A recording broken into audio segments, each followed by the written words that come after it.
И предпоставувам дека веќе ви е јасно кои се нашите денешни гости после прилогот. Ни доаѓаат од земјата на чоколадите, од земјата на часовниците, далеко од дома, ама никогаш доволно далеку за да заборават која е нивната дома. Добро утро! И добре ни дојдовте на двајцата председатели.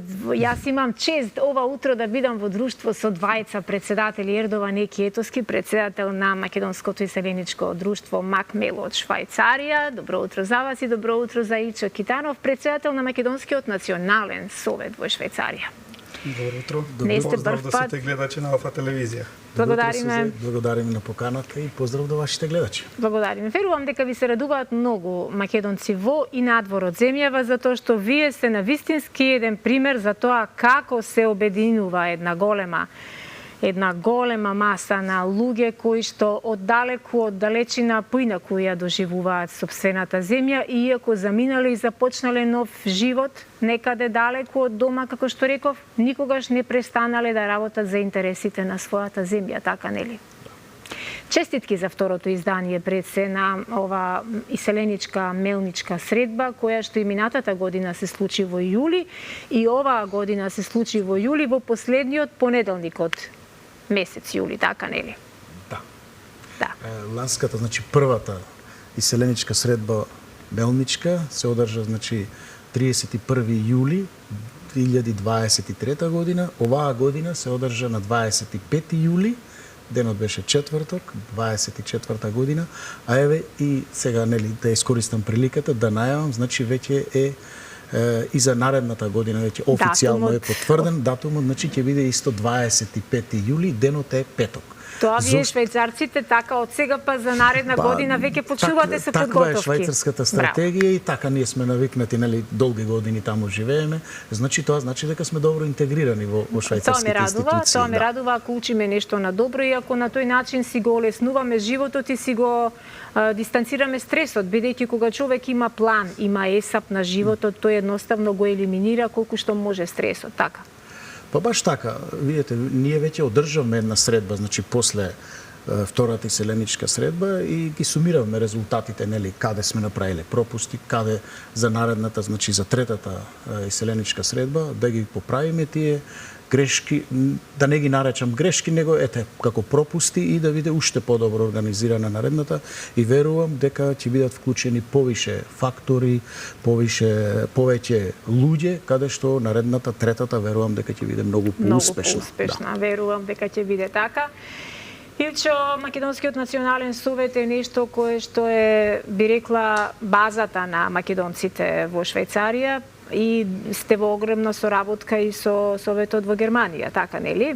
Да, вака, соработката со Германија ние претежно можам да кажам дека ние соработуваме и концентрирани сме сега на Швајцарија, затоа што имаме многу работа како прво во Швајцарија. Соработуваме со Македонија најмногу, со локалната власт, со централната власт соработуваме помалку. Главната цел ни е сега за сега да најдеме начин нашите македонци да ги вклучиме во Швајцарија, во централната власт, да кажам повеќе да можеме да им помогнеме, да имаме придонес кон сега.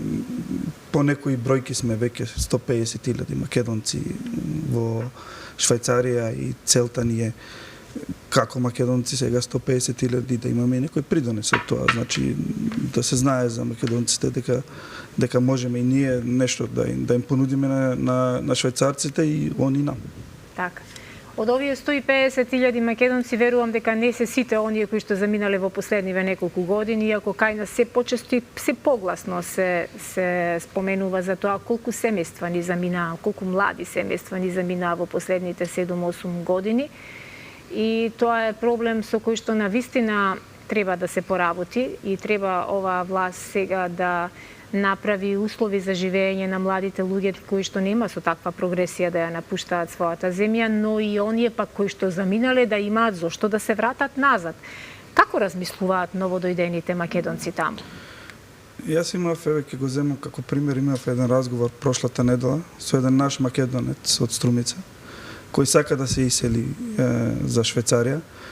Човекот си има овде бизнис кој му работи многу добро и За нас е страшно кога ќе слушнеме дека не е финансиски аспект тој што се носат одлуки за да заминат од оваа држава, него има некоја недоверба до, да кажем, до институции, до сето тоа, и луѓето се одлучуваат, децата размислуваат за децата, за еднината на децата, и затоа размислуваат да се иселуваат. Да. И како размислуваат нашите горе има сега луѓе, како што реков, кои доаѓаат, кои имаат овде веќе бизнис, доаѓаат горе и сакаат да се изградат иднина.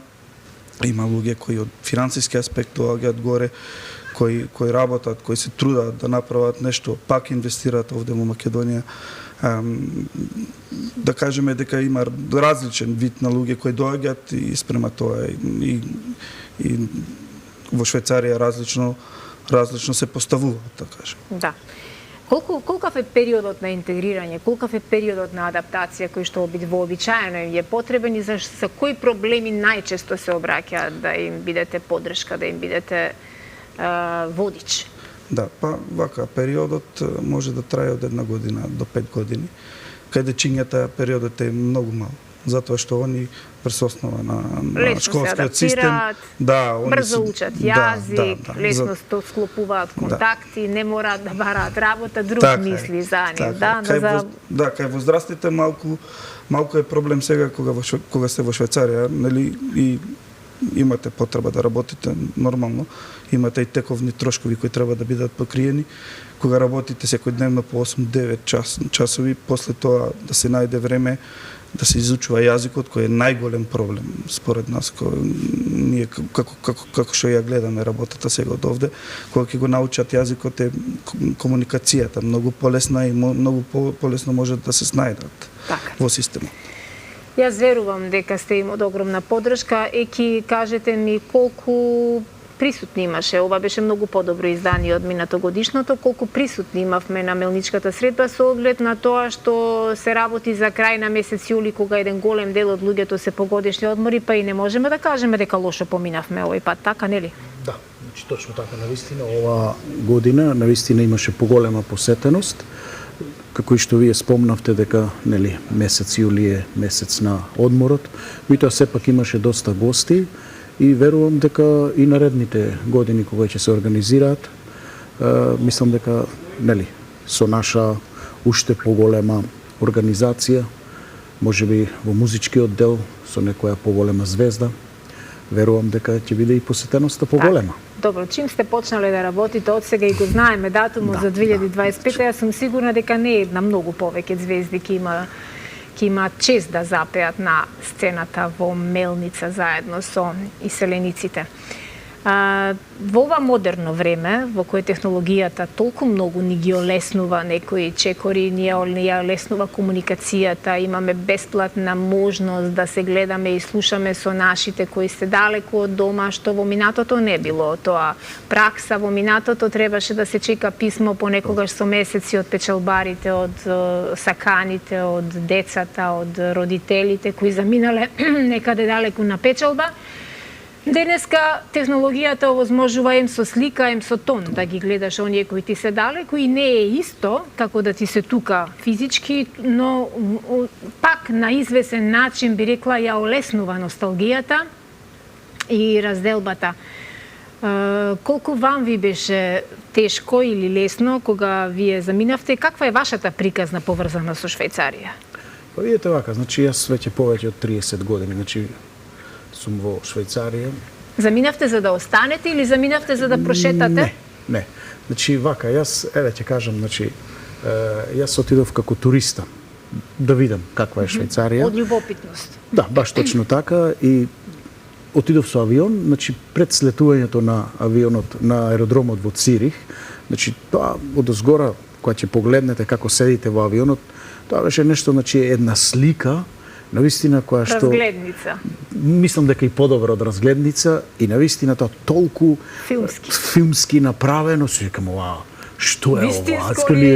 Или каде се наоѓам? Пред само слетување, значи на Циришкиот аеродром и нели после слетувањето на авионот, после во самиот град Цирих и нели каде што сум сега исто, значи на истото место во градот Бургдорф, значи нивната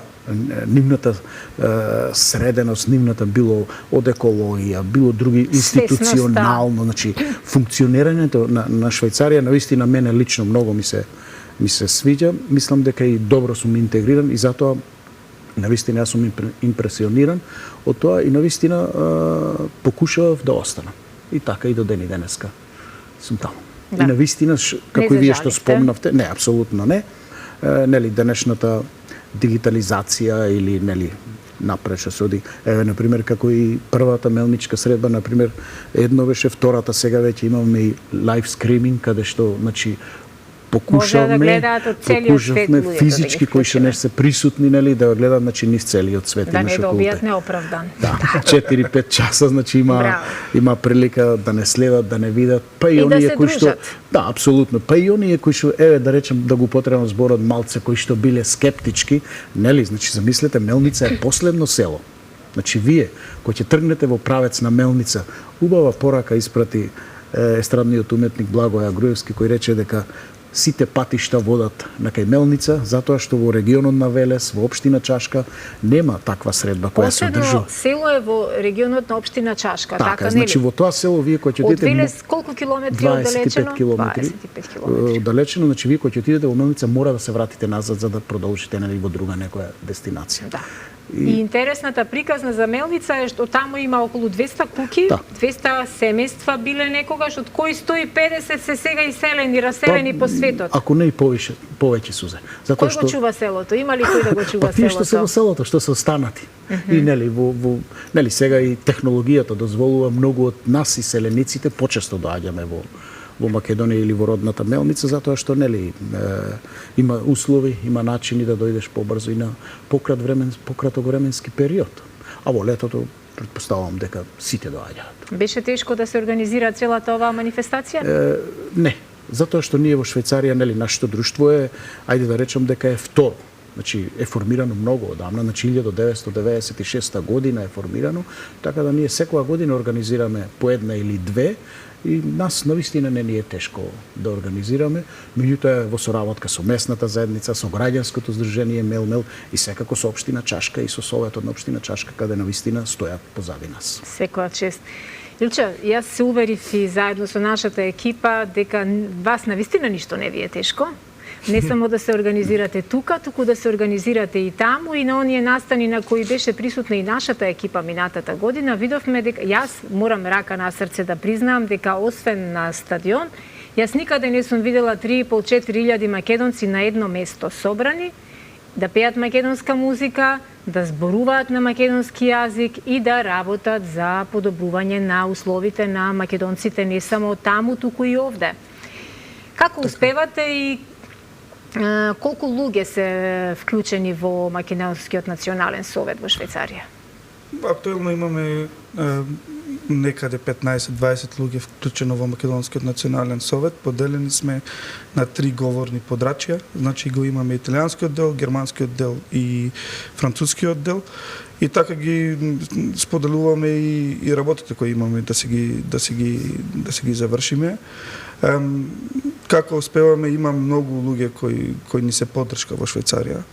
Јас морам да ги спомнам друштвото Пирок, кога веќе спомнавте нели 3000 луѓе кои секоја година собираат 3000 луѓе. Друштвото Ешеланд. Од многу градови, од многу места во Швајцарија, да. Цела Швајцарија.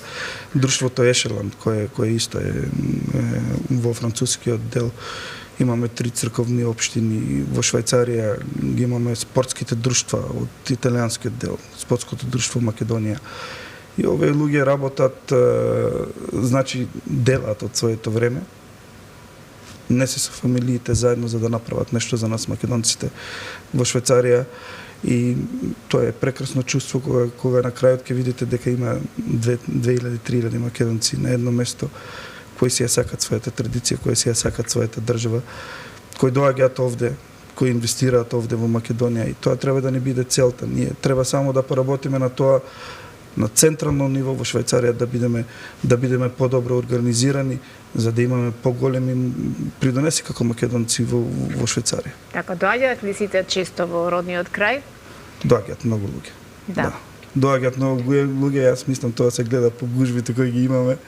Значи, овие луѓе кои ги гледаме горе, кои ќе дојдеме се пак овде, нели, делат од своето време, одат и на други дестинации, но претежно летото сакаат сите да си дојдат во родниот крај, да се видат со своите родители кои се овде останати. Одлично. Изготвува ли програма годишна Македонскиот национален совет до која што се придржува и на која стреми да ги исполни сите оние зацртани цели во таа иста програма? Имаме главни точки кои сакаме да бидат исполнети. Еве за следната година ќе спомнам, ќе искористам оваа можност, на 8 март треба да биде во организација на КУТ Свети Наум Охридски, Културно-уметничкото друштво Свети Наум Охридски и Македонскиот национален совет како поддржувач на оваа манифестација. Имаме една организација кај што треба да дојдат фолклорни групи македонци од Грција, од Бугарија, од Албанија. Во организација сме, кај што скоро е сигурно дека ќе биде Сузана Гавазова, например, присутна и групата Маестро или групата Dream Team, ќе видиме како тоа ќе го договориме уште. И тоа ќе биде една организација која до сега, мислам дека на таков начин не е била во Швајцарија, кај што имаме од Грција, од Бугарија, од Албанија и од Македонија фолклорни групи горе, и се препремаме да заврши се како што треба. Одлично, се надевам дека ќе биде така. Еки ни ја откри приказната за тоа што го однело во Швајцарија, што вас ве однесе во Швајцарија, каква е вашата приказка? Да, јас отидов 1999 година во мај. Имав 11 години, во јуни напанив 12 години. Мојот татко беше во Швајцарија веќе 10 години до тогаш. Моите родители се борија буквално да ни обезбедаат иднина. Ние отидовме 99 година. Искрено да ви кажам, првите 2 години воопшто не ми беше лесно.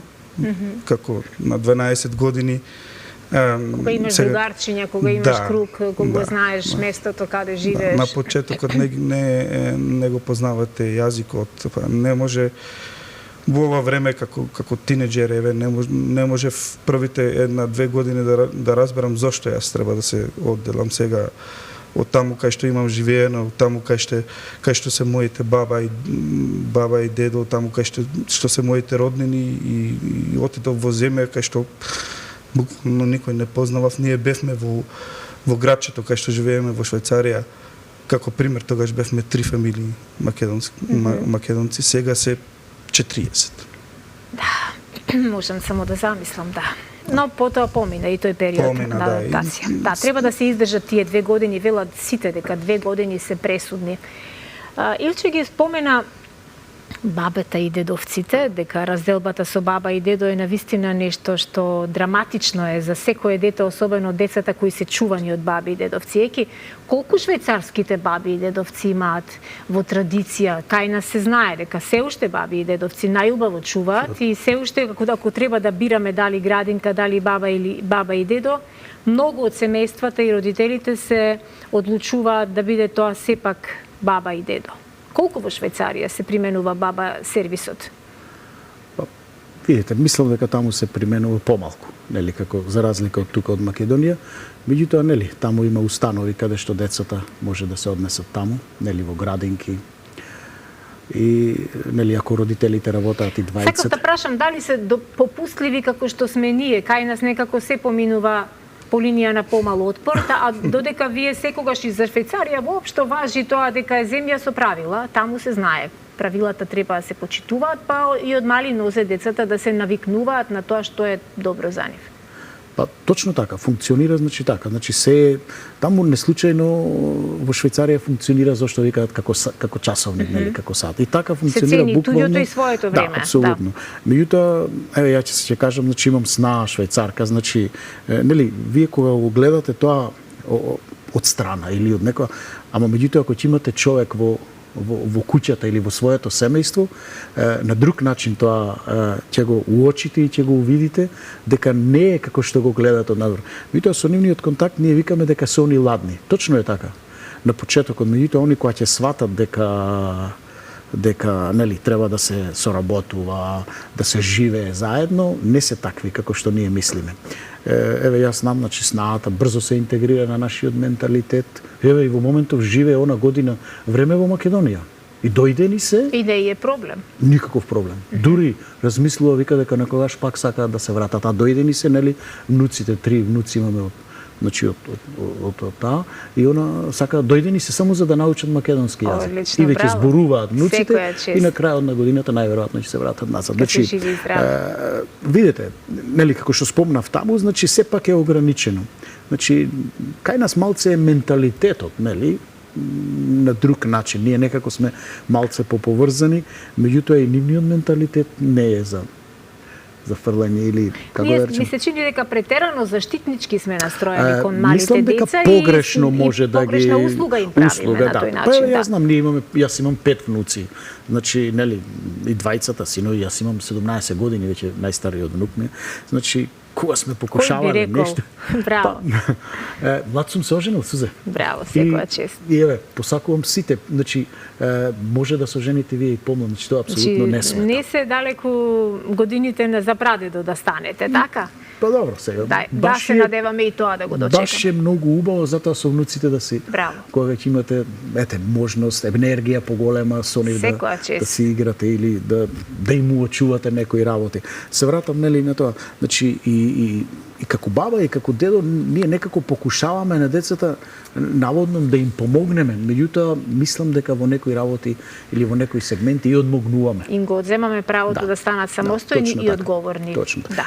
Во Швајцарија тоа го има, значи, верувајте, они на 12, на 13 години веќе одат во тој правец на самостојност. Например, постариот внук една недела сам си живееше во Швајцарија, значи, нели, он е фудбалер, така да, значи, сакал меќе. Секоја чест. Да. Илче, ако добро го опишавте вашето детство помеѓу 12-тата и 14-тата година, верувам дека не им беше така и на вашите деца. На нив им беше многу полесно, така, нели? Велат дека една генерација мора да помине низ еден непријатен период за да може следната и следните тие другите генерации да можат да се да го уживаат она зашто нивните родители помалку се ставиле во една навистина непријатна ситуација. Размислуваат ли вашите деца? Ја сакаат ли Македонија? Што знаат вашите деца за Македонија? Видете вака, нашите деца, еве сега да ги земам како пример, они во годината знаат дека летото ќе бидат во Македонија. Прошлото лето не беа овде и од прошлото лето до ова лето не прашува 20 пати кога ќе одиме ние за Македонија. И кога ќе дојдат овде, важно е, јас мислам, да имаат друштво, да имаат другари, да имаат другарки, да видат некои места во Македонија, да бидат прошетени, да слушнат нешто за Македонија и така си ја засакуваат својата татковина и сакаат да се враќаат овде во Македонија. Моите родители се сега во Швајцарија, они планираат за година-две да се вратат назад во Македонија. И да си живеат тука. Да, со тоа нашата врска со Македонија ќе биде уште поактивна. Ние доаѓаме сега два пати. Имате многу повеќе причини да доаѓате што почесто, да. Јас ќе ви се заблагодарам и на двајцата. Ми беше особено задоволство да проговориме за вашите ангажмани, за вашите активности, но и за животот на иселениците далеко од дома и се надевам дека се гледаме по некој следен повод повторно, тука или таму. Благодарам и на вас. Благодарам, Сузе, и уште еднаш голема благодарност до Алфа телевизија, која навистина е единствена телевизија која е во Швајцарија, еве и на двете наши иселенички средби во Мелница. Благодариме и секогаш ќе имате нашата искрена поддршка. Така е.